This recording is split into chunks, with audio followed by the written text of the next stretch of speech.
എല്ലാവരെയും ചേർത്ത് നിർത്തി UDF-നെ നയിച്ച ഉമ്മൻചാണ്ടിയെ മാതൃകയാക്കാൻ ഇപ്പോഴത്തെ നേതൃത്വം ശ്രമിക്കണമെന്ന് സജി മഞ്ഞക്കടമ്പിൽ. അല്ലാത്തപക്ഷം UDF-ന് അധികാരം സ്വപ്നം മാത്രമായി മാറുമെന്നും സജി പറഞ്ഞു.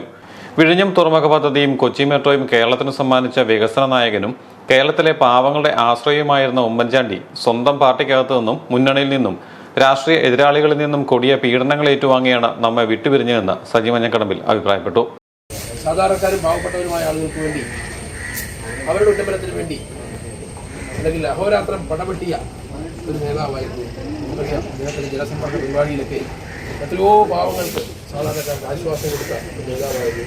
അങ്ങനെ എല്ലാ തരത്തിലും ജനങ്ങളെ സേവിച്ച ജനകീയനായ ആ അദ്ദേഹത്തിനെതിരെ നമുക്കറിയാം, അദ്ദേഹത്തിന്റെ പാർട്ടിക്കകത്തുനിന്നും മുന്നണിക്കകത്തുനിന്നും ഇതെല്ലാം ഉപരി രാഷ്ട്രീയ എതിരാളികളുടെ ഭാഗത്തുമൊക്കെ വലിയ പീഡനങ്ങൾ ഉണ്ടായിട്ടും അതിനെയൊക്കെ അതിജീവിച്ചുകൊണ്ട് ഈ നാടിന്റെ വികസനം മാത്രം ലക്ഷ്യമാക്കി കൊണ്ടുപോയ ഒരു നേതാവായിരുന്നു പ്രിയപ്പെട്ട ഉമ്മൻചാണ്ടി സാർ. അദ്ദേഹത്തിന്റെ ഓർമ്മകൾ ഒരിക്കലും മരിക്കില്ല. അദ്ദേഹത്തിന്റെ ഓർമ്മകൾക്ക് മുമ്പിൽ തൃണമൂൽ കോൺഗ്രസിന്റെ വേണ്ടി ആദരാഞ്ജലികൾ അർപ്പിക്കുന്നു. തൃണമൂൽ കോൺഗ്രസ് കോട്ടയം ജില്ലാ കമ്മിറ്റിയുടെ നേതൃത്വത്തിൽ പുതുപ്പള്ളിയിൽ ഉമ്മൻചാണ്ടിയുടെ കബറിടത്തിൽ പുഷ്പചക്രം സമർപ്പിച്ച ശേഷം സംസാരിക്കുകയായിരുന്നു അദ്ദേഹം. കോട്ടയം ജില്ലാ കോർഡിനേറ്റർ ഗണേഷ് ഏറ്റുമാനൂർ അധ്യക്ഷനായിരുന്നു.